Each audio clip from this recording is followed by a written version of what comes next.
اللهم إني أسألك علما نافعا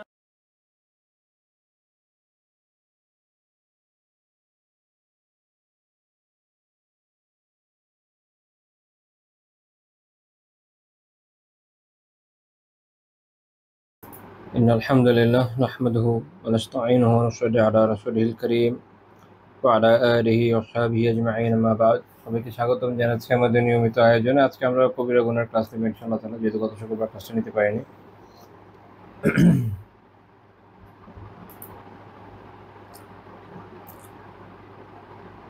আচ্ছা, কোনো কারণে যদি সাউন্ড কম হয় বা কম ফিল হয় তাহলে আমাকে একটু নক করবেন ইনশাআল্লাহ তাআলা, কারণ আমার পোর্টটা একটু লুজ থাকার কারণে মাঝে মাঝে কানেকশন এমনি চলে যায় যে কোনো কারণে হোক।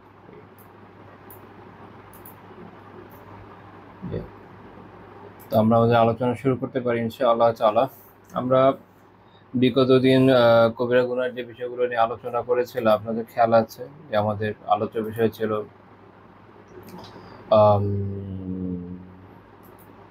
জবান হেফাজত করা, যেটা আমরা বলেছিলাম হচ্ছে হিফজুল লিসান।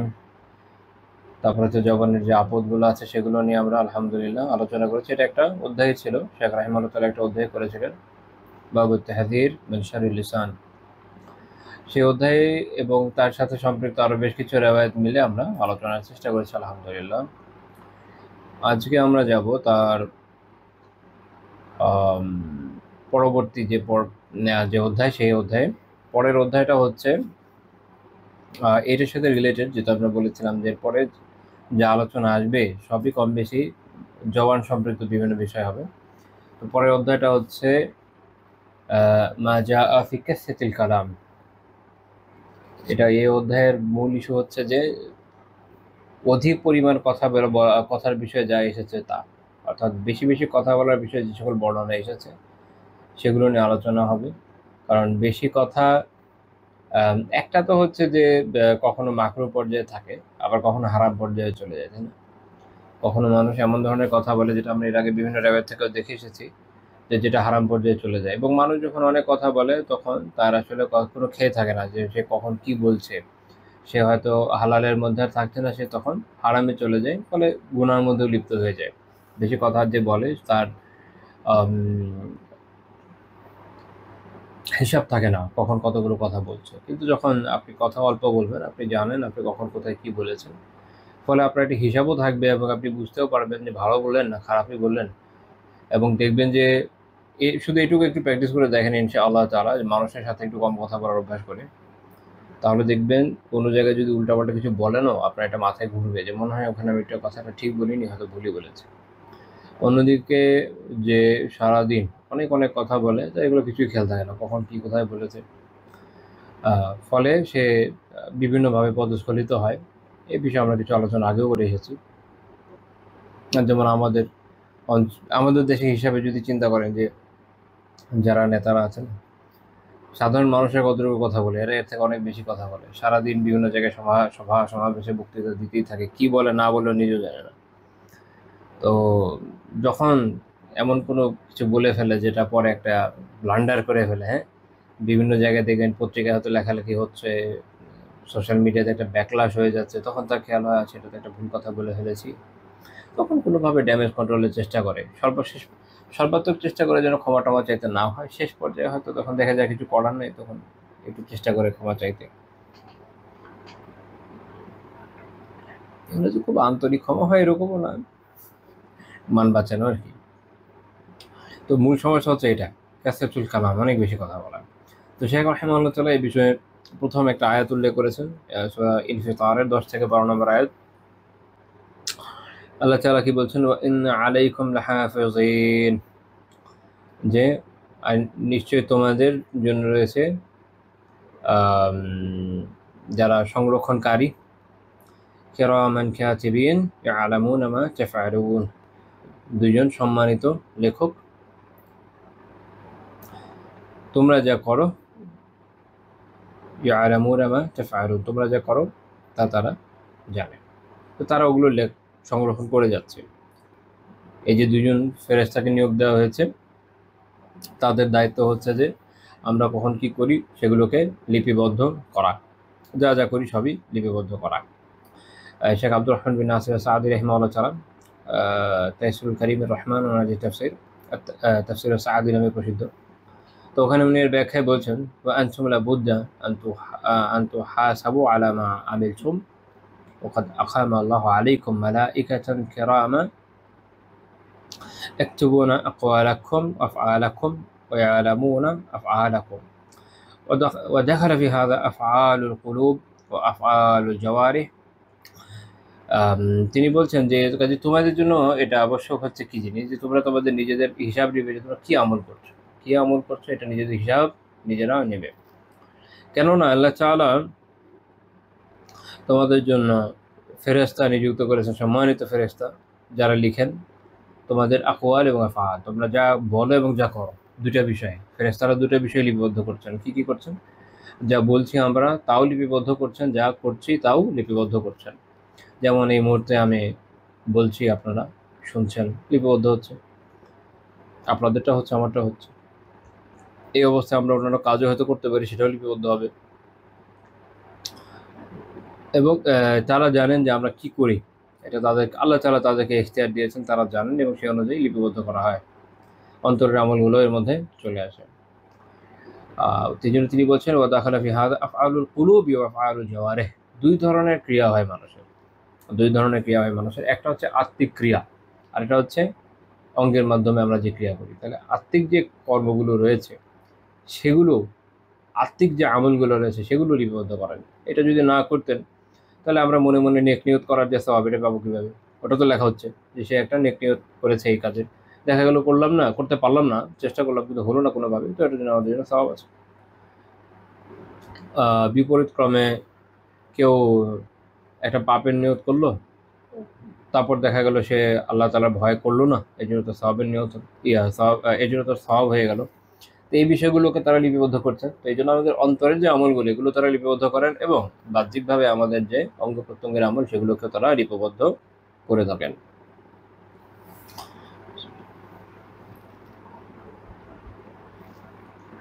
তো তাদের কাছে আমাদের সকল ধরনের আমল আল্লাহ তাআলা সুস্পষ্ট করে দিয়েছে। তো এই জন্য শেখ সাদি রহমাতুল্লাহ বলছেন ফালাইকু বিকুম আন তুকরিমুহুম ওয়া তাজিল্লুহুম ওয়া তাহতারিমুহুম। কাজে তোমাদের উচিত হচ্ছে তাদের সম্মান করা, তাদের মর্যাদা দেওয়া, তাদের শ্রদ্ধা করা। অর্থাৎ এটা অনুধাবনে থাকা যে আল্লাহ তাআলা সম্মানিত ফেরেশতাকে আমাদের জন্য নিযুক্ত করেছেন আমাদের আমল নামাকে লিপিবদ্ধ করতে। এই জন্য আল্লাহ তাআলা স্পেসিফিকলি এখানে একটা খেয়াল করেন যে তাদের বিশেষণ উল্লেখ করেছেন কি? সম্মানিত, কিরামা। তারা যে সম্মানিত এটা আল্লাহ তাআলা উল্লেখ করেছেন, অসম্মানিত সত্যত নয়, সম্মানিত।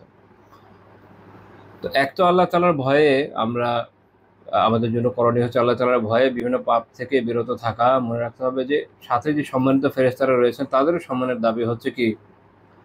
পাপ থেকে বিরত থাকা, তাদেরকে লজ্জা করা। বাকি ফেরেশতাদেরকে লজ্জা করার বিষয়ে এর কিরামান কাতিবিনকে লজ্জা করার বিষয়ে কিছু রিওয়ায়াত পাওয়া যায়। ইবনে কাসির রাহিমাহুল্লাহ তাআলা তাফসীরে কয়েকটা হাদিস উল্লেখ করেছেন, বাট এগুলো সনদ সহিহ না, দুর্বল। তো এই জন্য আমি ওটা এখানে উল্লেখ করছি না। আমাদের জন্য এটুকুই যথেষ্ট, এটুকু জানা বোঝা যে আল্লাহ তাআলা সম্মানিত ফেরেশতাদেরকে নিযুক্ত করেছেন যে তারা আমাদের আমলনামাগুলোকে লিপিবদ্ধ করছে। আমরা যদি এটা শেখ রাহিমাহুল্লাহ এটা কেন উল্লেখ করলেন যে যদি আপনার এই বোধটা থাকে তাহলে কথা বলার আগে আপনি 10 বার ভাববেন, 10 বার না হলেও ভাবেন তো বটেই। কারণ আপনি জানেন যে যাই বলেন না কেন, যাই ভাবেন না কেন, খালি বলা না, ভাবাও। আমরা অনেক সময় হয়তো ভালো কথা বলছি মুখে, কিন্তু মনে ভাবছে অনেক খারাপ। তো ভিতরে যদি নিফাকও থাকে বা এই ধরনের খারাপ বিষয় থাকে, আল্লাহ তাআলা তো জানছেনই। দুনিয়ার সবার সামনে বুজুর্গ সেজে বসে থাকা যায়, আল্লাহর সামনে তো সাজা যাবে না। আল্লাহ তো সবই জানেন, আর আল্লাহ তো জানেনই, এই ফেরেশতারাও জানেন, তারা লিখিয়ে রাখছেন। আর এই জন্য সূরা কাহফ আমরা তেলাওয়াত করি প্রতি সপ্তাহে।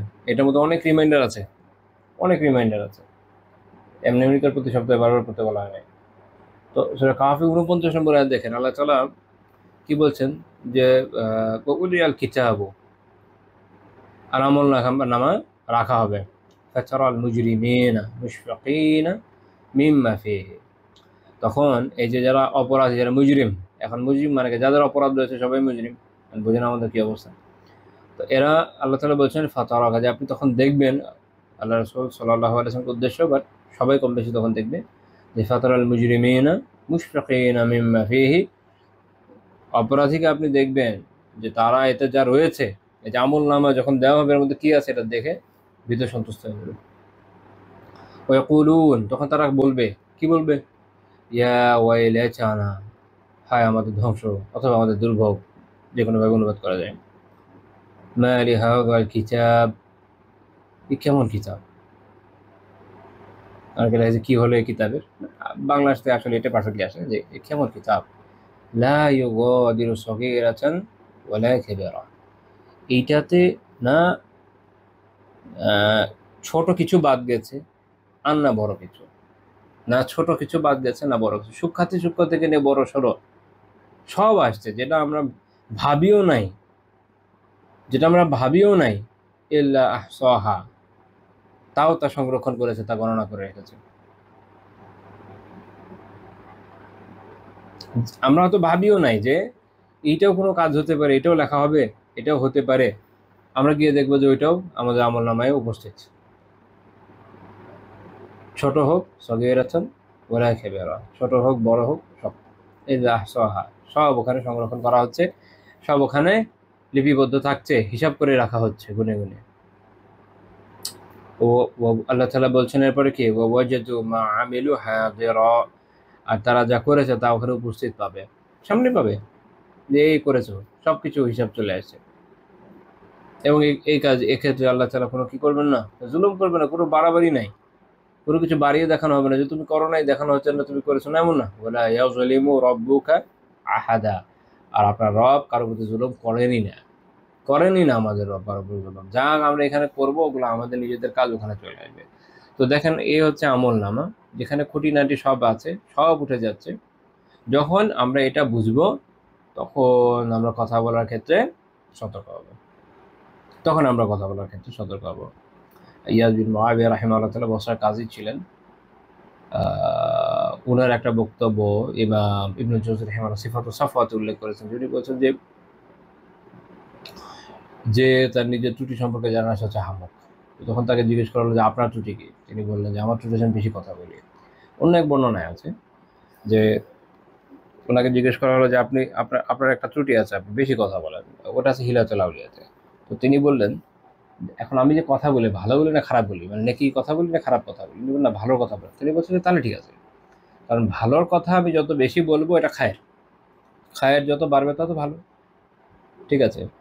যেমন ধরেন আপনি মানুষকে দিনের দিকে আহ্বান করছেন, দাওয়া করছেন, দিনী বিষয়ে কথাবার্তা বলছেন, লিখছেন, এগুলো আপনি যত করবেন, যদিও সংখ্যায় বেশি, এটাও একটা সেসুল কালামই বটে, বেশি কথাও বটে, কিন্তু এটা খায়ের, এবং খায়ের যত বাড়বে তত আরও ভালো, নূরের উপর নূর আরও বাড়তে থাকবে। কিন্তু যেটা সার, সেটা যত বাড়বে তত ক্ষতিকর, যেটা খারাপ যত বাড়বে তত ক্ষতিকর, যেটা গুনাহ যত বেশি হবে তত ক্ষতিকর। আর যেসব কথা কোনো কাজের না, যেটা আমরা এটাকে আলোচনা করেছি, ওগুলো যত বাড়াবেন আপনি, ওগুলোর তত সমস্যা বাড়বে, কারণ ওগুলো থেকে অনেক ধরনের গুণা বের হয়ে আসবে গ্র্যাজুয়ালি।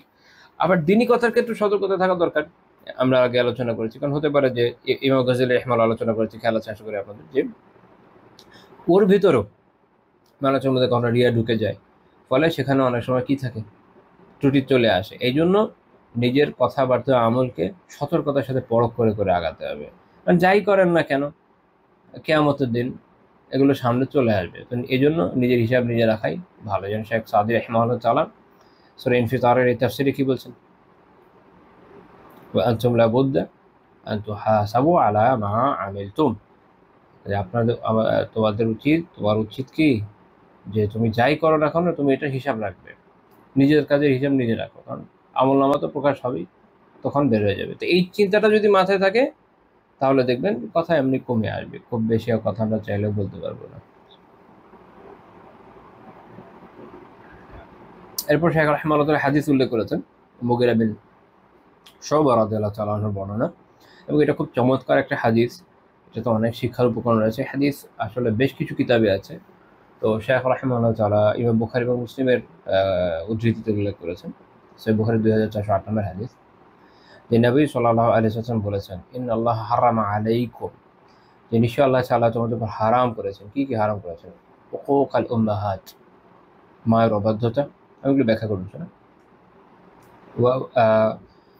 ওয়াদাল বানাত, কন্যা সন্তানকে জীবন্ত কবর দেয়, এটা ওই সময় একটা জাহেলিয়াত ছিল, আমরা জানি জাহেলিয়াতের কথা ছিল। ওয়ামান আওয়াহাজ, এটা একটু ব্যাখ্যা করা লাগবে। এবং ওয়াখিয়ারি হালাকুম, এবং আল্লাহ তাআলা তোমাদের অপছন্দ করেছেন। কাইলা ওয়াকাল, এটা ব্যাখ্যা করেছিল। ওয়াকাসসাতা সুয়াল, অনেক বেশি জানচা করা বা অনেক কিছু বেশি প্রশ্ন করা। এটা চারটা ব্যাখ্যা হয়, ইনশাআল্লাহ আলোচনা করবো। ও এদা আছাল মাল, এবং সম্পদকে নষ্ট করা। তো ইনশাআল্লাহ তাআলা এগুলো আমি আলোচনায় আনবো।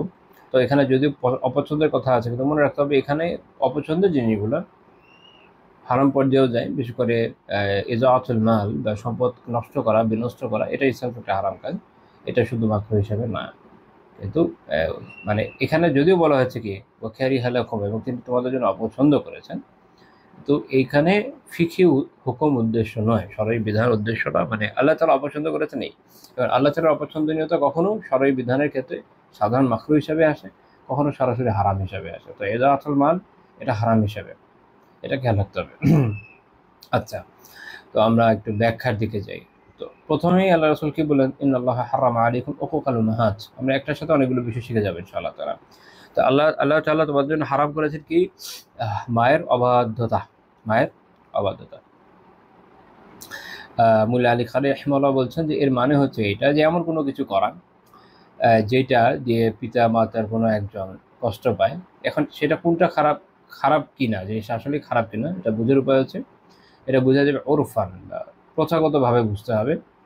এবং সেটা হতে পারে বিকাউলিন আও বিফিলিন, কথার মাধ্যমে হতে পারে, কাজের মাধ্যমে হতে পারে, যে কোনো ভাবে পিতামাতার অবাধ্যতা হতে পারে। কখনো কখনো সরই ক্ষেত্রে এটা করা যায়, এটা তো বৈধ, আমরা জানি সরই কিছু ইস্যু আছে, তো এটা বুঝে নিতে হবে যে সরই জায়গায় হচ্ছে কিনা। যেমন সাদ বিন আবি ওয়াক্কাস রাদিয়াল্লাহু আনহুর মা এই কসম খেলেন যে যদি তিনি ইসলাম থেকে ফেরত না আসেন, তাহলে তার মা রোদের মধ্যে দাঁড়িয়ে থাকবে। তো উনি এটা দেননি, পাত্তা দেননি। তো এগুলো হচ্ছে বোঝার বিষয়, যে যেই জায়গাগুলোতে শরিয়ার সাথে সংঘর্ষ হয়ে যাচ্ছে, ওখানে ওখানে কোনো ইয়ের কিছু নাই, ওখানে এগুলো মেনে নেওয়ার কিছু নেই। তবে তখনও তাদের সাথে উত্তম ব্যবহারটা বজায় রাখতে হবে। আর আরেকটা হচ্ছে যে যেখানে সরাসরিভাবে তাদের আনুগত্য করাটা বৈধ, এইসব জায়গায় তারা যখন বলছে যে এটা করো, তখন এটা ওয়াজিব হয়ে যায়, তোমাদের কাজ হচ্ছে এটা করে নেওয়া।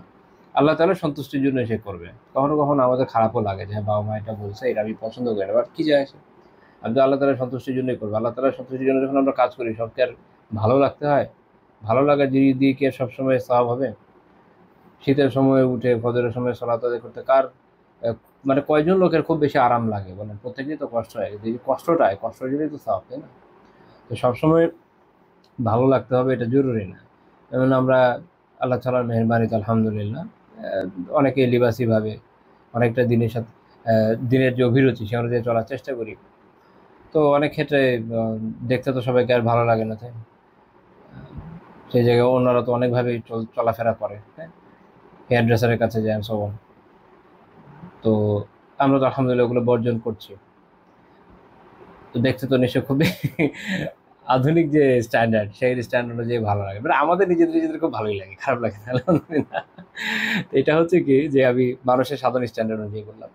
তো হোয়াট ডাজ ইট ম্যাটার, কি যায় আসে? আমরা এটা যে করতেছি কেন? আল্লাহ তাআলার সন্তুষ্টির জন্য। তো আল্লাহ তাআলার সন্তুষ্টির জন্য যখন আমরা কোনো কাজ করি, সবসময় খুব ভালো লাগতে হবে জরুরি না। ভালো লাগতে পারে, নাও লাগতে পারে। কারণ ভালো লাগাটা মূল কথা না। মূল কথা আল্লাহ তাআলার যে আনুগত্য, সেটা। আল্লাহ তাআলার যে গোলামি করা, সেটা। যখন আমরা এটা করতে পারবো, ভালো লাগুক আর না লাগুক, আমরা সওয়াব পাবো। বরং ফুকাহারা বলেন যে যদি ভালো না লাগে, আরো বেশি সওয়াব পাবে। কারণ হচ্ছে তার কষ্ট হচ্ছে, তারপরেও সে কাজটা করছে। কারণ যার ভালো লাগছে, তার তো নিজের নফসেরও একটা আকাঙ্ক্ষা আছে। যে জিনিস আপনার ভালো লাগে, নফসের একটা আকাঙ্ক্ষা থাকে না, যেটা করি, এই জিনিসটা মজাই লাগছে। কিন্তু যখন কারো ভালো না লাগার পরও সে কাজটা করে, তখন সে আসলে নফসের উপর জোর দিয়ে করে। স্বাভাবিকভাবে তার সওয়াব বেশি হওয়া উচিত। তো যাই হোক, তো পিতামাতার সব কথা হয়তো ভালো লাগবেও না, কিন্তু যদি সেটা বৈধ হয় সরাসরিভাবে, তো সেক্ষেত্রে ওইটার আনুগত্যে বারাকা আছে। এবং সবচেয়ে বড় কথা হচ্ছে, যখন তারা একটা বৈধ বিষয় আদেশ দেয় যেটা করো, তখন এটা করাটা এমনি ওয়াজিব হয়ে যায়। তখন আমাদের কাজ হচ্ছে এটা করে ফেলা।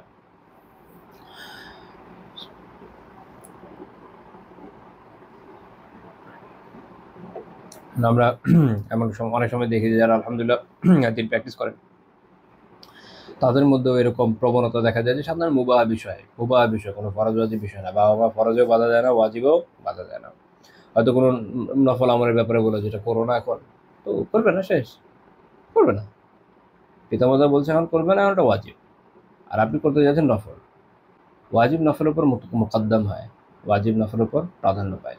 নফল করায় তখন সওয়াব নাই, গুনাহ হবে, তখন ওয়াজিবটা করতে হবে। কারণ পিতামাতা বলছে এটা করতে, ওটা করতে, যেহেতু এটা একটা বৈধ কাজ। এই ক্রোনোলজিটা বোঝা দরকার।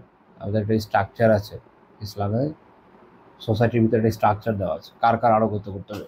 যেমন কোনো নফল বিষয় সরই সরই যিনি শাসক, শরিয়া সমর্থিত যিনি শাসক, তিনি যখন বলছেন যে এটা এরকম করবো আমরা, এই বিষয়টা আমরা করতে দিব না বা এটা করতে হবে এইভাবে, ওরা ওয়াজিব হয়ে যাবে, ওই অনুযায়ী করতে হবে। নফল বিষয় আপনার নিজের মন চাহিদা ভাবে চলা যাবে না, ওটা বাদ দিতে হবে। তখন ওই যে আনুগত্য করেন ওটা যেন সওয়াব পাবেন, ওটা ওয়াজিব ছিল। একই রকমভাবে স্বামী যখন স্ত্রীকে বলে, এই জন্য বেশ কিছু বিষয় আছে আপনারা জানা, যে বেশ কিছু আমল আছে যেটার জন্য তাদের অনুমতি নেওয়া লাগে। সব এরকম, আমি জাস্ট ফিকের ক্লাস না, সংক্ষেপে বিশেষ করে দিলাম।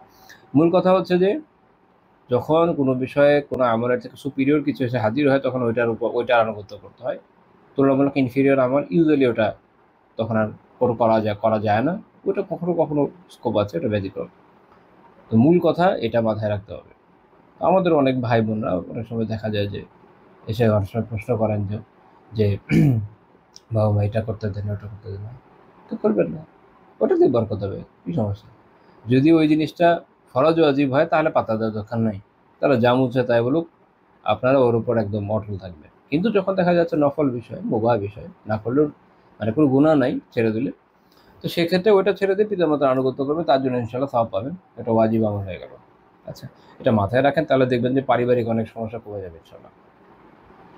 আচ্ছা, এখানে আরেকটা ইন্টারেস্টিং বিষয় আছে যে এখানে তো রাসূলুল্লাহ সাল্লাল্লাহু আলাইহি ওয়াসাল্লাম বলেছেন কি, ইন্নাল্লাহা হারামা আলাইকুম উকুকাল উম্মাহাত, মায়েদের যে অবাধ্যতা এটা করা আল্লাহ তাআলা হারাম করেছেন। তো পিতারটা হারাম না, ওটাও হারাম, ওটা অন্যান্য রেওয়ায়াত থেকে জানা যায়। এখানে হয়েছে কি, আরবিতে একটা কায়দা বোঝা দরকার, সেটা হচ্ছে কখনো দেখা যায় যে দুইটা যুগল বস্তু, এটাকে একটা উল্লেখ করা হয়, যেটা যেটা দরকার হিসাবে, এই হিসাবে, বা যেটা তাৎক্ষণিক আম, উল্লেখযোগ্য বা এরকম কিছু কারণে হয়। মায়েদের বিষয়টা হচ্ছে যে মায়েরা তাদের যে শান আছে, মর্যাদা আছে, এটা একটা বিষয় আছে, এবং তাদের দুর্বলতার একটা বিষয় আছে। এই জন্য মোল্লা আলী রহমাল্লাহ বলছেন যে তাদের যে ওয়াদআফিহিন, তাদের যে দুর্বলতা, এইসব বিষয়ে খেয়াল রেখে আল্লাহ তাআলা, এই আল্লাহ রাসূল সাল্লাল্লাহু আলাইহি ওয়াসাল্লাম এটা বলেছেন। কারণ যেমন ধরেন সূরা আন-নাহল 81 নম্বর আয়াত দেখবেন, আল্লাহ তাআলা কি বলেছেন, সারাবিলু তাকিকুমুল হার, অর্থাৎ আল্লাহ তাআলা তোমাদের জন্য ব্যবস্থা করেছেন পোশাকের, যা তোমাদেরকে গরম থেকে রক্ষা করে। তো শীত থেকে রক্ষা করে না? শীত থেকেও করে, শীত থেকেও করে, গরম থেকে খালি করে এরকম না, শীত থেকেও পারে। আরবদের জন্য গরম বিষয়টা অনেক বেশি প্রাসঙ্গিক শীতের তুলনায়। তো এই জন্য আল্লাহ তাআলা উল্লেখ করলেন পোশাকের এই বৈশিষ্ট্য, যে তোমাদেরকে কি থেকে রক্ষা করে, গরম থেকে, কিন্তু এটা শীত থেকেও রক্ষা করে থাকে। পোশাক দুইটা জিনিস থেকে রক্ষা করে, শীত থেকেও করে, গরম থেকেও করে। তো একটার উল্লেখে আসলে দুইটা চলে আসে, যেহেতু এদের মধ্যে কোরিলেটেড। তা এরকম আরো বেশ আরবি ভাষাতে এটার প্রয়োগ আছে। তো এই জন্য মায়েদের কথা বলা হয়েছে, যেহেতু তারা তুলনামূলক দুর্বল এবং তাদের অধিকার অনেক ক্ষেত্রে লঙ্ঘিত হয়ে যায় খুব বেশি। তো এই কারণে তাদের কথা আগে উল্লেখ করা হয়েছে। এছাড়া তারা তাদের যে স্থান এবং অন্যান্য বিষয় আছে, এই কারণে তাদেরকে উল্লেখ করা হয়েছে। আরেকটা বিষয় আছে যে তাদের যে একটা আদাব শেখানো, উত্তম ব্যবহারের ক্ষেত্রে একটা আদাব শেখানো মায়েদের সাথে। কারণ আরবদের যে জাতি ব্যবস্থা ছিল, আপনারা দেখবেন যে ওটা অতিমাত্রা পিতৃতান্ত্রিক টাইপের, মানে নারীদের কোনো অধিকার ছিল না। তো এই জন্য বিভিন্ন রেওয়ায়েতে মায়েদের কথা একটু বেশি এসেছে, যেন তাদের অধিকারটা দেওয়া হয়। মানে এত বাজে অবস্থা ছিল যে একজন লোক মারা গেলে তার যে স্ত্রীরা, আপনারা সিরাতের কিতাব পড়লে দেখবেন যে স্ত্রীরা বঞ্চিত হয়ে যেত, মানে নিজের মা না, কিন্তু সৎ মা যারা আছে তাকে দখল নেওয়া যেত। হ্যাঁ, তো তাদেরকে তারা নিয়ে ফেলতো, বিয়েও করতো আলিয়াদুবিল্লাহ। এটা আল্লাহ তাআলা পরে বাতিল করে দিয়েছে। বাট এই অবস্থা ছিল নারীদের অধিকারের। তো এই কারণে আল্লাহ তাআলাও নিজে উল্লেখ করেছেন, হাদিসেও এসেছে বিভিন্ন জায়গায়, নারীদের কথা বিশেষভাবে জোর দেওয়া হয়েছে এই কারণে, যেন এই বিষয়টা তারা বুঝে না, মায়ের অনেক অধিকার আছে, যেটা তাদের হয়তো ওভাবে তাদের ইয়ের মধ্যে ছিল না, তাদের ডিকশনারিতে এই বিষয়টার অভাবই ছিল, বেশ অভাব ছিল। তো এটা একটা গুরুত্বপূর্ণ বিষয়। তো এর মানে এই না যে শুধু মা বাবা উভয়ের কথাই আছে। আচ্ছা, তারপর আছে ওয়াদাল বানাত, মেয়ে কন্যা শিশু যারা তাদেরকে জীবন্ত কবর দেওয়া। এখন মাঝামাঝি সময়ের ওলামা যখন আলোচনা করেছেন তারা বলেছেন যে এটা হলো একটা জাহিলিয়াতি বৈশিষ্ট্য ছিল। এখন তো আর এটা প্রাসঙ্গিক নাই, কিন্তু আমরা এই যুগে এসে আমার মনে হচ্ছে যে, বা আরো অন্যান্য আলেমদেরও লেখা আমি দেখেছি যে অনেকটা প্রাসঙ্গিকতা আছে। আগে কবর দিত কিভাবে, নিয়ে গিয়ে এরকম সাধারণত যারা ছোট ছোট গোত্রের লোকজন বা একটু লোয়ার ক্লাস ছিল, আরবদের একটা ইন্টারেস্টিং বিষয় যে তাদের যারা আপার ক্লাসের মধ্যে নারীদের মোটামুটি ভালো একটা দাপট ছিল, যেটা বিভিন্ন বর্ণনা থেকে জানা যায়। আর যারা লোয়ার ক্লাস, সেখানে মেয়েদের জীবন ছিল তদুর্বী সহ। তো সাধারণত যারা লোয়ার ক্লাস তারা এরকম মেয়ে হলে এটা তাদের জন্য খুব একটা লাঞ্ছনাদায়ক বিষয় মনে করতো। তারা কীভাবে পালবে, কীভাবে বড় করবে, কীভাবে বিয়ে দিবে, এইসব চিন্তায় থাকতো। তো এই জন্য তারা এই ধরনের কাজগুলো করতো, কন্যা সন্তানকে জীবন্ত কবর দিয়ে দিত।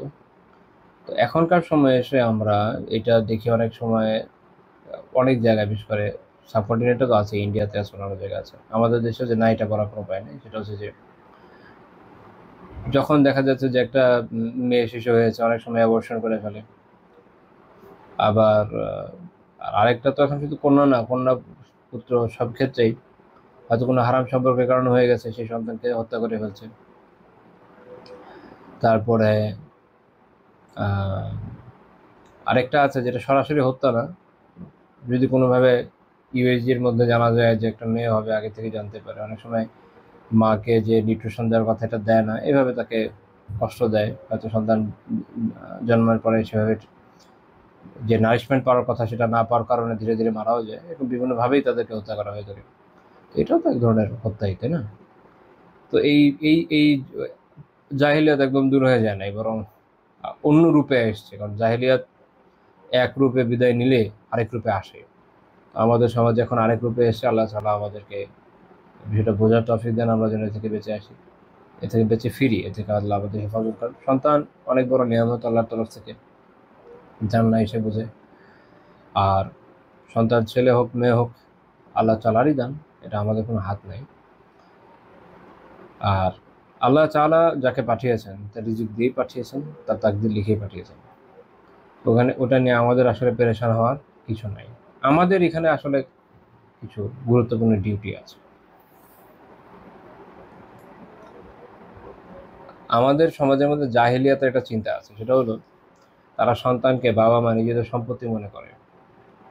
ওয়েস্টার্ন সোশ্যালিস্ট কান্ট্রি যেগুলো, সেখানে সন্তানকে তারা রাষ্ট্রীয় সম্পদ মনে করে। বাপ মার খুব বেশি হস্তক্ষেপের জায়গা থাকে না, একটু এদিক ওদিক হলে নিয়ে চলে যায়, ওদের হোমস আছে ওখানে পাঠিয়ে দেয়। ইসলামে আসলে আমরা সবাই কার? আল্লাহ তাআলার। আমিও আল্লাহ তাআলা, আর আমার সন্তানও আল্লাহ তাআলার। সন্তান যখন আসে, জাহেলিয়াতের সাথে ইসলামের পার্থক্য এখানে, রাষ্ট্রেরও সম্পদ না, বাপ মায়েরও সম্পদ না, আল্লাহ তাআলার দান। আমরা হচ্ছে কাস্টোডিয়ান। আল্লাহ তাআলা অন্যান্য সকল সম্পদের মতো দুনিয়ার যত সম্পদ আছে সব ক্ষেত্রে একটা মূল্য দিন, এটা মাথায় রাখবেন। অর্থ হোক, স্থাবর অস্থাবর যত ধরনের সম্পদ, সন্তান, সব এগুলো সবই হচ্ছে আল্লাহ তাআলার দান। এবং এগুলো হচ্ছে আমাদের জন্য, আমরা হচ্ছে এগুলো কাস্টোডিয়ান ফর সার্টেন টাইম, একটা সময়ের জন্য আমাদেরকে দেওয়া হয়েছে, দায়িত্ব সহ। তো এখানে আমাদের দায়িত্ব আছে, দায়িত্বটা আল্লাহ তাআলার কাছে, জবাবদিহিতা আল্লাহ তাআলার কাছে করতে হবে। সন্তানের জন্য জবাবদিহিতা করতে হবে, যেভাবে মন সেভাবে তো বড় করতে পারবো না। আল্লাহ তাআলা আমাদের জন্য বাউন্ডারি সেট করে দিয়েছেন, দিনের নিয়ম কানুন দিয়ে দিয়েছেন, ওই অনুযায়ী সঠিকভাবে তার যে হক সেটা আদায় করে তাদেরকে বড় করতে হবে। এটা আমাদের একটা দায়িত্ব, এটা আমাদের একটা ইবাদত। আল্লাহ তাআলা আমাদেরকে এই যে দায়িত্ব দিয়েছেন, আমরা যেন সঠিকভাবে পালন করব, এটার জন্য ইনশাআল্লাহ তাআলা আমরা উত্তম প্রতিদান কিয়ামতে পাবো। সন্তান আমাদের প্রতি কৃতজ্ঞ হোক বা না হোক, আমাদের আসলে ওই যে মুমিনের যে বিষয়টা, তার আসলে কোনো দিকে লস নেই। আমরা আত্মীয় স্বজনদের জন্য করে অনেক সময় দুঃখ পাই যে তারা তো এই করেছে, আমরা তো জানি কি করে মানুষ। আমাদের দুঃখ পাওয়া ঠিক আছে, এটাও জায়েজ, কারণ আমাদের মানবীয় মন দুঃখ তো পাবোই। আবার একইভাবে একই সাথে এটা মনে রাখতে হবে যে পরকালে এর জন্য সওয়াব আমাদের আছে, করছি তো আল্লাহ তাআলার জন্য। শুকরিয়া জানা আর না জানা কি যায় আসে। একইভাবে অন্য যে কোনো দরিদ্র মানুষের জন্য বা যে কারোর জন্য, পিতামাতার জন্য বলেন, সন্তানের জন্য, সবার ক্ষেত্রে একই কথা। করবো কার জন্য? আল্লাহ তাআলার সন্তুষ্টির জন্য। দেখেন, আল্লাহ যদি সন্তুষ্ট হয়ে যান, আর তাহলে সবাই সবাইকে আল্লাহ তাআলা চাইলে আমাদের অনুগামী করে দিতে পারেন। আল্লাহ তাআলা যাকে ভালোবাসেন, ফেরেশতারা তাকে ভালোবাসে, কুল কায়নাতে সবাই তাকে ভালোবাসে। আল্লাহ তাআলা যদি ভালোবাসেন আমাদেরকে, আমাদের আমলে সন্তুষ্ট হয়ে যান, তাহলে একমাত্র সম্ভব যে আল্লাহ তাআলা আমাদের সন্তানকেও আমাদের অনুগত করে দিবেন। অন্যদিকে যদি আল্লাহ তাআলা আমাদের ভালো না বাসেন, কোনো কারণে অপছন্দ করেন, আমরা এমন কোনো আমল করে বসলাম, নাউযুবিল্লাহি মিন যালিক, তাহলে কি হবে? কেউই তো ভালোবাসবে না। সন্তান কোত্থেকে ভালোবাসবে? তো সন্তান বা অবাধ্য যদি হয়, সবার আগে অনেক সময় আমরা মনে করি যে আমি কি করেছি, খুঁজে দেখেন কি করেছি। তারপরে আগে ওইটাই যদি জিজ্ঞেস করা দরকার যে আসলে আমি কি করেছি। হয়তো আমি আল্লাহ তাআলার কোনো অবাধ্যতা করেছি, বেশি বেশি তওবা ইস্তিগফার করতে হবে, আল্লাহর কাছে দোয়া করতে হবে। ওকে, আল্লাহ তাআলা পরীক্ষাও ফেলেন, সেটা আলাদা কথা। কিন্তু এটা একটা কমন ইস্যু হচ্ছে এটা। তো সন্তান সন্তান তার তাকদীর নিয়ে এসছে, আল্লাহ তাআলা ওটা লিখে দিয়েছেন, বহুকাল আগেই লিখে দিয়েছেন, ওটা চেঞ্জেবল না। তো আমাদের এই জন্য এগুলো নিয়ে পেরেশান হওয়া উচিত না। যারা এইসব বিষয় নিয়ে পেরেশান হয়ে যায়, তারপরে এই ধরনের পাপে লিপ্ত হয়, পাপে লিপ্ত হওয়া থেকে বিরত থাকা আবশ্যক। একটা মানুষের জীবন অনেক কিমতি, অনেক দামি, অনেক দামি। এটা মাথায় রাখা উচিত। তো এটা একটা হারাম। আরেকটা হারাম হচ্ছে ওয়ামানা ওয়াহাত। এরপরে আল্লাহ রাসূল সাল্লাল্লাহু আলাইহি ওয়াসাল্লাম যেটা থেকে নিষেধ করেছে সেটা হচ্ছে এইটা। আচ্ছা, এইটা কি জিনিস? ওয়ামানা ওয়াহাত এর মানে হচ্ছে, ইবনে হাজার রাহমাতুল্লাহ আলাইহি ব্যাখ্যা করেছেন যে বিষয়ে দেওয়ার জন্য আমরা আদিষ্ট তা থেকে মানা করে দেওয়া, এবং যেইটা আমাদের হক না সেটা নেওয়ার চেষ্টা করা, এই দুইটা বিষয় এই শব্দের মধ্যে আছে। সেটা কিরকম? যেমন ধরেন জাকাত কারো উপরে ফরজ হয়ে আছে, সে দিচ্ছে না, তো এটা তো হারাম, তাকে দিতে হবে। এছাড়া অন্যান্য কারো যদি কোনো অধিকার থাকে, পরিবারের পরিজনের যে কারো কোনো অধিকার থাকুক, এটা দিতে হবে। ওটা না দেওয়ার অন্তর্ভুক্ত। আরেকটা হচ্ছে কি, যেটা আসলে হক না, আরেকজন থেকে জোর করে নেওয়া, চাওয়া, সেটার মধ্যে আপনার এখনকার সময়ে যে চাঁদাবাজি থেকে এগুলোও পড়ে যাবে। আবার আমাদের দেশে অনেক বিচিত্র বিচিত্র সব কথা আছে, আপনারা জানেন না তো, যে আত্মীয় স্বজন অনেক বিচিত্র বিচিত্র পন্থায় বিভিন্ন জনের কাছ থেকে সম্পদ নেওয়ার চেষ্টা করে, যে আমি এই কারণে এটা আমার পাওয়া প্রাপ্য, এই কারণে এটা বিক্রি করতে দিব না, এটাতে আমার অপশন আছে। আসলে কিছু নাই, না সরাই আইনে আছে, না দেশীয় আইনে আছে, কিচ্ছু নাই। সে তার দরকার আর কি। তো এটাও এর মধ্যে পড়বে, এরকম বিভিন্নভাবে। অর্থাৎ যেটা আপনার জন্য সরাই ডিউটি, এটা আপনার দেওয়ার কথা, এটা আপনি দিচ্ছেন না, দিতে বাধা দিচ্ছেন। যেমন ধরেন কথার কথা, আরেকটা উদাহরণ হতে পারে যে আপনার কাছে কেউ পায়, আপনার কাছে কারো পাওনা টাকা আছে, দিচ্ছেন না, সেটার মধ্যে পড়বে। আর আরেকটা হচ্ছে যে যেটা আপনার হক না, সেটা আবার এই যে আপনি জোর জবরদস্তি করে নেওয়ার চেষ্টা করবেন, একজন থেকে চাইবেন, এগুলো নিষিদ্ধ করা হয়েছে। তারপর নিষিদ্ধ করা হচ্ছে খেইলা কল। খেইলা কল কি জিনিস? মানে এগুলো হচ্ছে ওই ধরনের কথা যেগুলো, যে খেইল মানে হচ্ছে ওই যে বলা হয়েছে। আমরা যদি আবিধানিক অনুবাদ করি না, বলা হয়েছে, অমুক বলেছে, এটা হচ্ছে আবিধানিক অনুবাদের মধ্যে যায়। তো এটা হচ্ছে কি, মুল্লা আলী রাহিমাহুল্লাহ বলছেন যে যখন কোনো মজলিসে অতিরিক্ত কথাবার্তা হয় না, অহেতুক কথাবার্তা, কোনো কাজের কথা না, অমুক বলেছে বা এই বিষয়তেই বলা হয়, সেই এগুলো ইমাম সুয়ুতী রাহিমাহুল্লাহ ব্যাখ্যা করছেন ওয়াল মুরাদ বিহা কাসরাতুল কালাম। এইটা দিয়ে উদ্দেশ্য হচ্ছে যে অধিক পরিমাণ কথা বলা, খেলা কল। বিভিন্ন ধরনের এর ভিতরে চলে আসে, যেমন ধরেন গসিপ, বিভিন্ন ধরনের গসিপ, গুজব, আরও যা যা আছে। মনে রাখেন, এটা ইসলাম বৈধ করে নাই যে আমরা যে কোনো তথ্য যে কোনো জায়গায় যাই পাবো এটা নিয়ে গসিপে লিপ্ত হয়ে যাব, কোনো যাচাই বাছাই ছাড়া এই জায়গায় ওই জায়গায় পাস করে দিব, এটা শরিয়া বৈধ করে না। আমাদের বিষয়ে সতর্ক থাকা উচিত। এক বিষয়, কারণ একটা মিথ্যা, যেটা মিথ্যা এটা তো প্রচার বৈধ না। আরেকটা হচ্ছে যে এটার ভিতরে আরেকটা অংশ আছে যেটা মাকরু পর্যায়ে, সেটা কোনটা? যেটা আমাদের কোনো প্রয়োজন নাই, অপ্রয়োজনে গসিপিং, এই কথা বলছি, ওই কথা বলছি, কোনো প্রয়োজন নাই।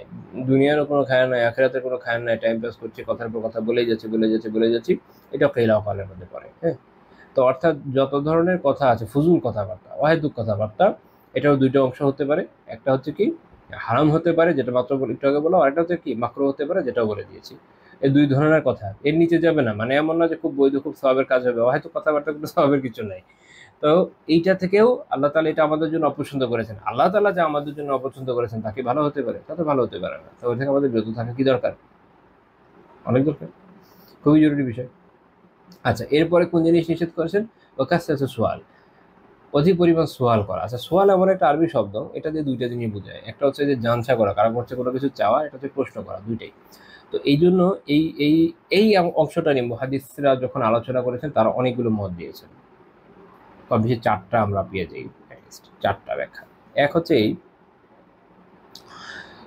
মানুষের বিভিন্ন বিষয় নিয়ে জিজ্ঞেস করা এবং এটা নিয়ে খুব বেশি ঘাটাঘাটি করা, এটা হারাম পর্যায়ে।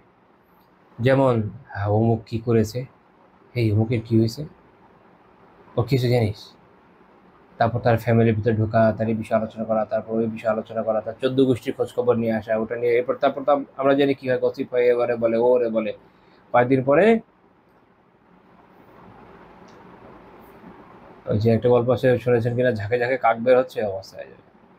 মানে তিল থেকে তাল হয়ে যায়, বাংলা একটা কথা আছে, তিল থেকে তাল হয়ে যায়, এরকম।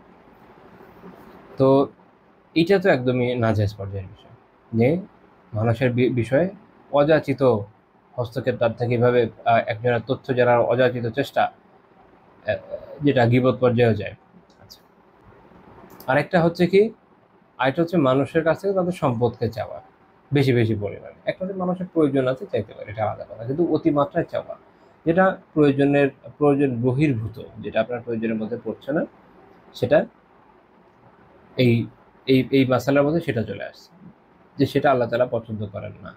প্রয়োজন নেই অহেতুকভাবে আপনি যদি কারো কাছে চাইতেও চান, আগে ভালো মতো ভেবে দেখেন যেটা আসলে এমন প্রয়োজন কিনা যেটা চাওয়া যেতে পারে সরকারিভাবে, ঠিক আছে, চাওয়া যেতে পারে, দেন আপনি চান। এমনকি একে অবস্থা ধার দেনা করার ক্ষেত্রে আমরা অনেক সময় হয়তো তেমন কোনো জরুরি প্রয়োজন না, আমরা জাস্ট ধার করে ফেলি, কিন্তু ধার তো একটা খুব জটিল বিষয়, তাই না? কারণ মানুষের হাতে কোনো ঠিক নেই, মারা যাওয়ার পরে ধার থাকলে শোধ করা একটা ক্রিটিক্যাল বিষয় আমাদের বর্তমান প্রেক্ষাপটে। তো তখন কি হবে পরকালে, এই চিন্তা তো মাথায় রাখা উচিত। তো আগে দেখবেন যে এইটা আসলে আমার জন্য খুব জরুরি কিনা, যে আমি ধার করবো। যদি হয় যে হ্যাঁ, তাহলে করেন, সেটা তো সরাসরিভাবে কোনো অবৈধ বিষয় না, কিন্তু সতর্কতা কাম্য। তো মানুষের সম্পদ থেকে এরকম অহেতুক বেশি বেশি চাওয়া, সেটা আল্লাহ তাআলা অপছন্দ করেন এই ব্যাখ্যা অনুযায়ী। এবং আপনারা জানেন যে রাসূলুল্লাহ সাল্লাল্লাহু আলাইহি ওয়াসাল্লাম কি বলেছেন, সুনান তিরমিজির হাদিস, হাসান সহিহ সনদে, যে ইযা সাআলতা ফাসআলিল্লাহ, যখন তুমি চাইবে আল্লাহর কাছে চাইবে। যখন তুমি চাইবে আল্লাহর কাছে চাইবে। ওয়াইদা ইসতাআনতা ফাসতাইন বিল্লাহ, যখন তুমি সাহায্য চাইবে তখন আল্লাহর কাছেই চাইবে। দুইটা বিষয়, কোনো কিছু চাওয়া, আমার সম্পদ দরকার, অর্থ দরকার, এই দরকার, ওই দরকার, আল্লাহর কাছেই চাইবে। হ্যাঁ, মানুষের কাছে বিভিন্ন প্রয়োজনে যাওয়া, এটা তো অবৈধ, যদি হয়তো সাহাবীরা করতেন না। তো কাজে এটা অবৈধ না, যেটা মূল সূত্রটা হচ্ছে কি, আগে চাইতে হবে আল্লাহ তাআলার কাছে। আমি এটা এর আগে মনে হয় আপনাদেরকে বলেছি। যেমন হাদিসে এসছে, আমরা জানি যে কারো যদি জুতার ফিতাও ছিঁড়ে যায়, ওটা কার কাছে চাইতে হবে? আল্লাহ তাআলার কাছে চাইতে হবে। তো জুতার ফিতা ছিঁড়ে যাওয়ার পর আমরা মুচির কাছে যাব না? যাব। চাইবো কার কাছে? আগে আল্লাহর কাছে। আল্লাহ, আমার এটা ছিঁড়ে গেছে, জুতার ফিতা, এটা ঠিক করতে হবে, আপনি তৌফিক দেন, অথবা জুতাটা চেঞ্জ করতে হবে, তৌফিক দেন, এটা আমাকে দেন। তারপর আমরা দুনিয়াবি আসবাব নিব, মুচির কাছে যাব বা জুতার দোকানে যাব, যেখানে যাওয়ার যাব, কিন্তু চাইবো আগে কার কাছে? আল্লাহর কাছে। তো যখন জীবনে সবকিছু আপনি আল্লাহর কাছে চাওয়ার এই অভ্যাসটা করে ফেলবেন, তখন আল্লাহ তাআলার সাথে আপনার একটা শক্তিশালী বন্ধন তৈরি হবে। আপনার মূল আস্থা হচ্ছে আল্লাহ তাআলার উপরে। দুনিয়াবি আসবাব এটা সেকেন্ডারি বিষয়। আমরা দুনিয়াবি আসবাবকে, এটাকে প্রাইমারি বানিয়ে ফেলেছি, আর আল্লাহ তাআলার কাছে চাওয়ার বিষয়টা সেকেন্ডারি বানিয়ে ফেলেছে। দুনিয়াবি আসবাবের কাছে এদিক ওদিক দৌড়ঝাঁপ করে যখন দেখি কিছু হচ্ছে না, তখন বলে যে এখন কি করবো হুজুর? আল্লাহর কাছে দোয়া করি, কিছু সাদাকা করি, হ্যাঁ, কিছু খতম দেই, এই সমস্যা।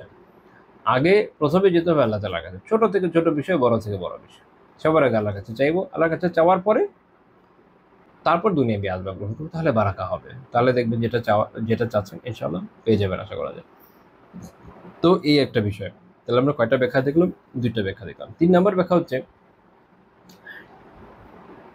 ইলমি বিষয়ে অতিমাত্রায় প্রশ্ন করা, এবং সেটা কেন?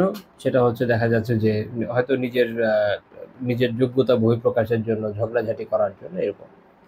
তো যদি ইলমি বিষয়ে প্রয়োজনীয় প্রশ্ন হয় কোনো আলিমকে জিজ্ঞেস করা হোক বা যে জানে তাকে জিজ্ঞেস করা হোক, সেটাতে কোনো সমস্যা নেই। অতিমাত্রায় প্রশ্ন করা, ওই যে বলে না বাজায় দেখার জন্য করতেছি, এটা আল্লাহ তাআলা পছন্দ করেন না। এটা কোনো পছন্দের বিষয়ই না। আরেকজনকে বাজায় দেখার আপনি মানে কেন আরেকজনকে বাজায় দেখার কি আছে এখানে? প্রশ্ন করবেন যদি আপনার প্রয়োজন থাকে, তখনই তো বুঝতে পারবেন যে উনি জানেন কি জানেন না। আর যদি না জানেন নাই, দুনিয়ার সবাই সবকিছু জানে না, সবাই সবকিছু জানে। আপনি যদি সারা জীবনে অনেক পড়াশোনাও করেন, দুনিয়ার কয় পার্সেন্ট ইলম অর্জন করতে পারবেন? ধরেন আমি এই জন্য বলি আমরা সবাই অজ্ঞ, সবাই অজ্ঞ। আমরা এই জাস্ট কয়েকদিন আগে এক ভাইয়ের সাথে কথা হচ্ছিল, উনি এই বিষয়ে বললেন, আমি বললাম ভাই আমি অজ্ঞ। বলছেন যে আপনি অজ্ঞ না আমার কি হবে? আমরা বললাম সবাই অজ্ঞ ভাই, সবাই অজ্ঞ। আমরা কে আর বিজ্ঞ? যদি দুনিয়ার জ্ঞান হয় 100, আমাদের 1, 2, 3% ধরেন 5-10% অর্জিত হয়, 90% তো হয় নাই, তাহলে বেশি তো অজ্ঞতাই। জ্ঞান তো অল্প। যেটা আমার অর্জন হলো সেটা কি বেশি না কম? সেটা তো আসলে কমই। তাহলে যেটা বেশি আমরা ওইটার অনুযায়ী তো বলে থাকি, তাহলে আমি আর কোথাকার জ্ঞানী হলাম? অজ্ঞই তো আসলে। এই জন্য বলা হয় যে আপনার জ্ঞান যত বাড়বে আপনি বুঝতে পারবেন যে আপনি কত বড় অজ্ঞ। আমি আমি অনেক আগে এটা লেখা পড়েছিলাম, ভালো লেগেছিল। সক্রেটিসের একটা উক্তি ছিল যে বলা তিনি বলছিলেন অনেকটা মানে মূল ভাবটা এরকম, অনেকে এক কথাও লেখে এরকম যে অন্যরা জানে, আমিও জানি, পার্থক্য হচ্ছে অন্যরা জানে, ওনারা জানে কিন্তু ওনারা এটা জানে না যে সে জানে না, আমি এটা জানি যে আমি জানি না।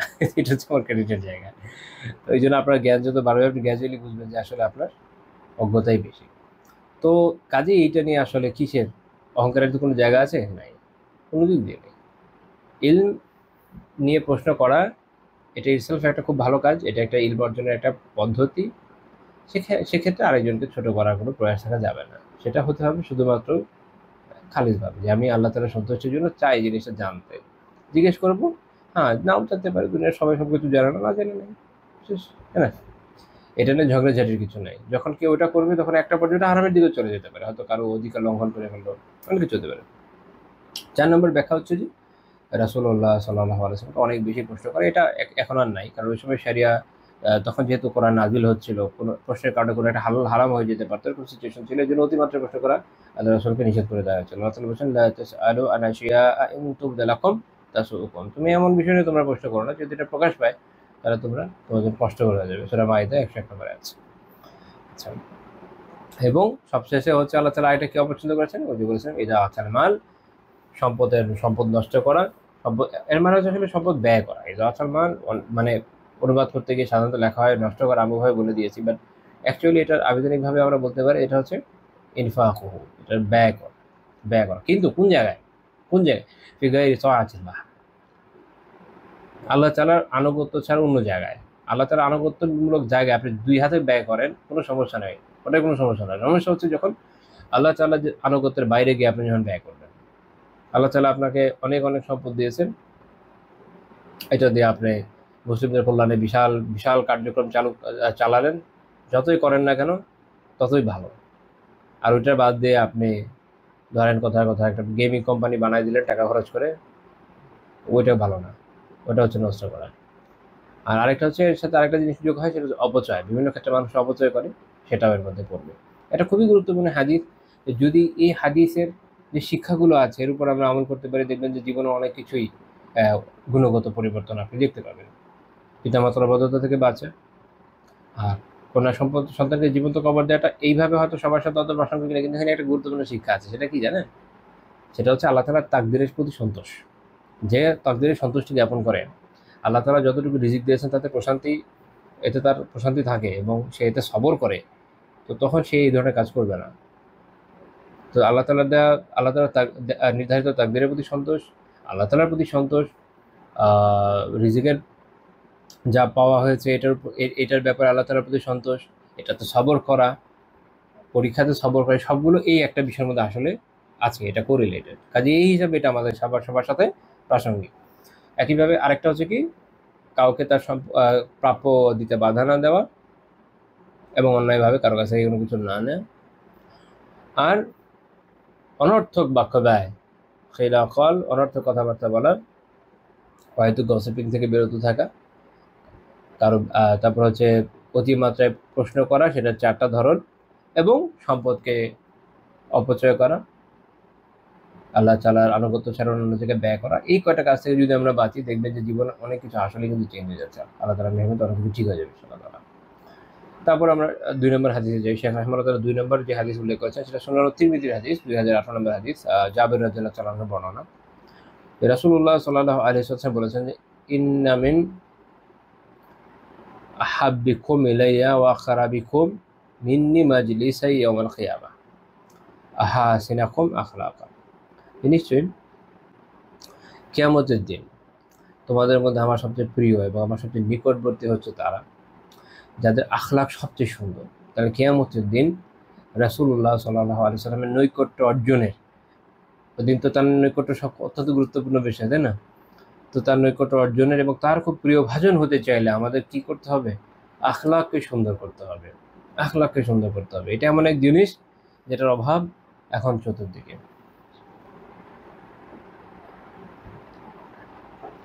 সাধারণ মানুষ তো বাদ দেন, যারা আল্লাহ তাআলার মেহেরবানিতে দিন প্র্যাকটিস করছেন আলহামদুলিল্লাহ, যে কোনো ঘরানারই হোক, কোনো একক ঘরানার কথা বলছি না, অথবা কোনো ঘরানা ছাড়াই হোক, আসলে কি অধিকাংশ মানুষ কোনো ঘরানা না, অধিকাংশ মানুষ খুব সাধারণ ধরনের মানুষ।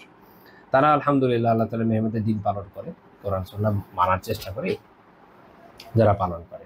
কিন্তু আমাদের এখানে আসলে আমি এটা মাঝে মাঝে বলি, আমার মন চায় না বলতে, আমি বলি কেন, কারণ হয়েছে কি যে একটা কথা বলবো, আমরা না হয় এরকম অসহায় মানুষ নিজেদের মতো বলে দিই, কিন্তু সবাই তো আর না, অনেকে অমুক বা তমুক ঘরানার লোক হবে।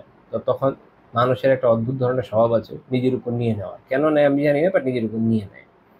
তো নিয়ে নেওয়ার পরে তখন তার মনে হয় যে মুক্ত এই কথা বলেছে, এই জন্য একটু ডিসক্লেইমার দেওয়া লাগে না দিলে সমস্যা। কিন্তু আসলে অধিকাংশ মানুষের দিকে তাকে এটা বলার তো কোনো প্রয়োজন নেই, অধিকাংশ মানুষের আসলে কোনো ধারণা নেই, সবাই যে যার মতো দিন পালন করে, যা প্রশ্ন থাকে পরিচিত কোনো হুজুরকে জিজ্ঞেস করে, তাই তো সাধারণ মানুষের দিন তো এরকমই। যাই হোক, তো এই জন্য বলছিলাম যে একটু বলা লাগে। তো যে কোনো ঘরানা হোক, আলাদা করে বলে বলে বলে আসলে লাভ নেই, সবারই একই অবস্থায় আমরা দেখি কম বেশি যাদের অভিজ্ঞতা আছে যে উত্তম আখলাক জিনিসটা আসলে খুবই বিরল, খুবই বিরল, অনেক বিরল। অথচ উত্তম আখলাকের ব্যাপারে এত ফজিলতের কথা আছে বলে বোঝানোর মতো না। এই বিষয়ে যে হাদিসগুলো আছে, যদি আত-তারগিব তারহিবের তো কিছু অংশ মনে না, আত্মার পুরোটাই বাংলায় পাওয়া যায়, আত-তারগিব তারহিব পুরোটাই বাংলায় পাবেন। ইসলামিক ফাউন্ডেশন একটা অনুবাদ আছে, আর হাসনা পাবলিকেশন বলে একটা পাবলিকেশন ছিল, আমি জানি এটা এখন পাওয়া যায় কিনা। এটা আমি অনেক আগে, আরো প্রায় কত বছর আগে, 7-8 বছর বা 9 বছর হতে পারে, অনেক আগে আমি এটার একটা কপি সংগ্রহ করেছিলাম আমার ওয়াইফের জন্য। এটা এখনো পাওয়া যায় কিনা আমার জানা নেই। তো এই দুইটা প্রকাশনের অনুবাদ দেখেছিলাম। এখন অন্য কেউ করে থাকলেও থাকতে পারে, সব তো আমি জানিও না। তো ওখানে যদি পড়েন দেখবেন যে ওখানে উত্তম আখলাকে খুব সুন্দর অনেকগুলো হাদিস আছে।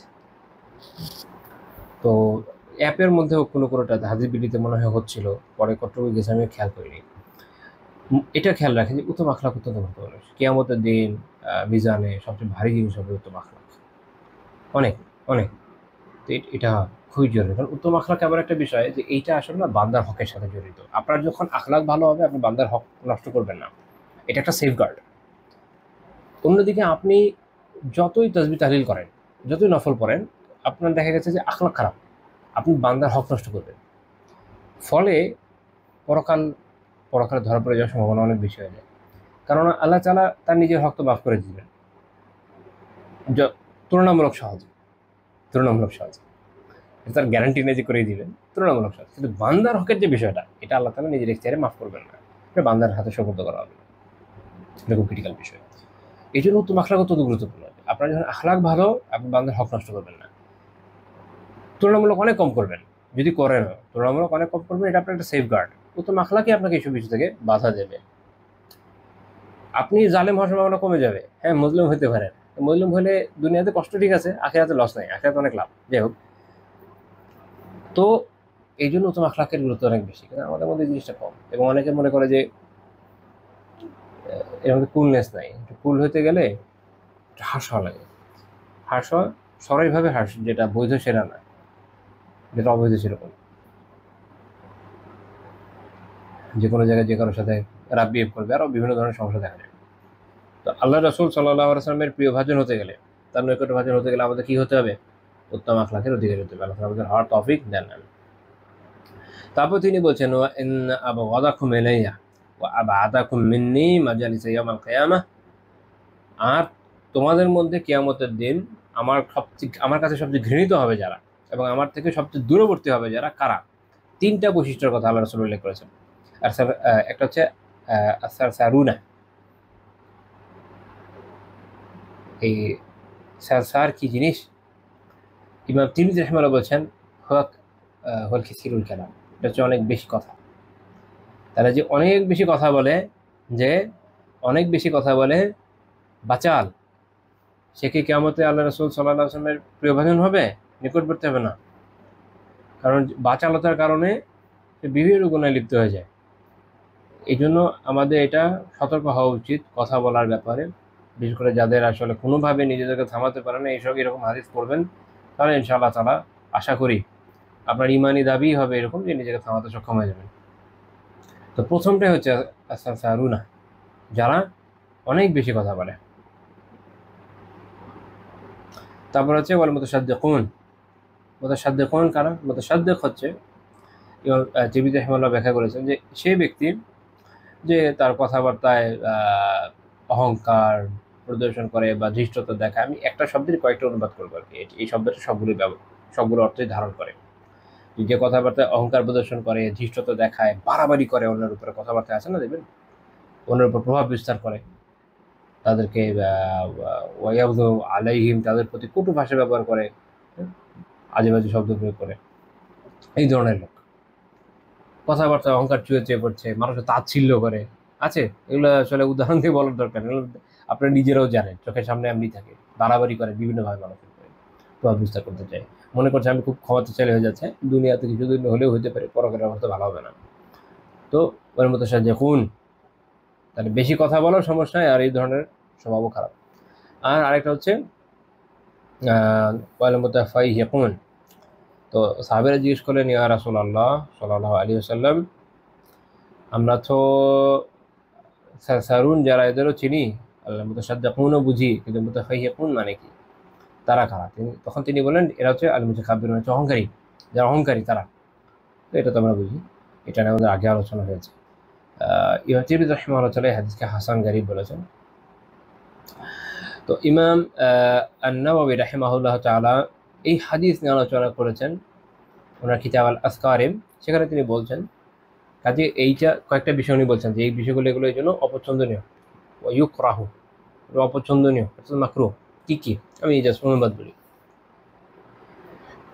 যে বিভিন্নভাবে মানুষ যখন যে বিভিন্ন কৃত্রিম, হ্যাঁ, বিভিন্ন গাল ভরা শব্দ ব্যবহার করে, খুব আড়ম্বরপূর্ণ ছন্দময় বাক্য গঠন করে, অনেক বেশি বাগ্মিতা প্রদর্শন করে, বাগাড়ম্বরের সাথে, এই যে এক ধরনের কৃত্রিমতা চলে আসে কথার মধ্যে, এবং দেখা যায় এটা নিয়ে আসলে কি অন্যের উপরে ভাব দেখানোর চেষ্টা করে, আমি তো খুব কুল, তুমি তো ভাই এরকম না, আমি তোমার থেকে অনেক বেশি জানি এসে।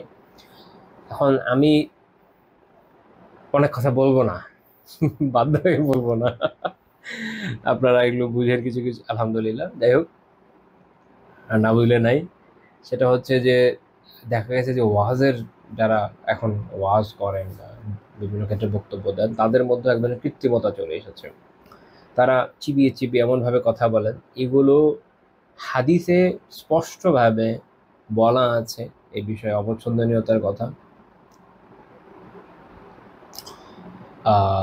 এবং এ বিষয়ে সতর্ক করে দেওয়া হয়েছে যে যেন কেউ এই ধরনের কাজ না করে।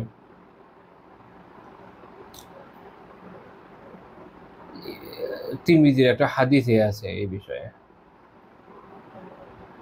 যে ইন্নাল্লাহা ইয়াবগাদুল বালিগা মিনার রিজালিল্লাযী ইয়াতাখাল্লালু বিলিসানি কামা তাতাখাল্লালুল বাকরা।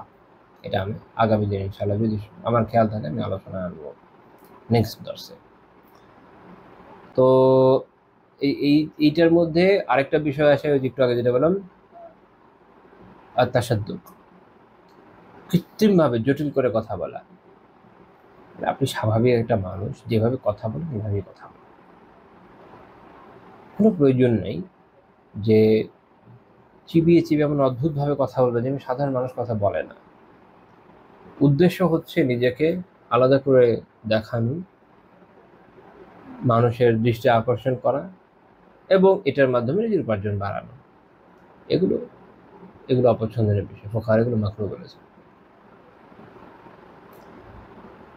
বরং কথা বলার ক্ষেত্রে এটা একটা গুরুত্বপূর্ণ বিষয় যে অনেক জটিল কোনো শব্দ, অনেক জটিল ধরনের কথা, এগুলোকে এড়িয়ে যাওয়া উচিত, যেটা আপনার শ্রোতারা একদমই বোঝে না। কারণ আপনি যখন বলছেন এর মূল উদ্দেশ্য হচ্ছে যে আপনার শ্রোতারা যেন বোঝে। এখন আমি এমন বিচিত্র কথা বললাম যেটা আপনারা একদমই বুঝলেন না, তাহলে তো সেটা লাভ হচ্ছে না।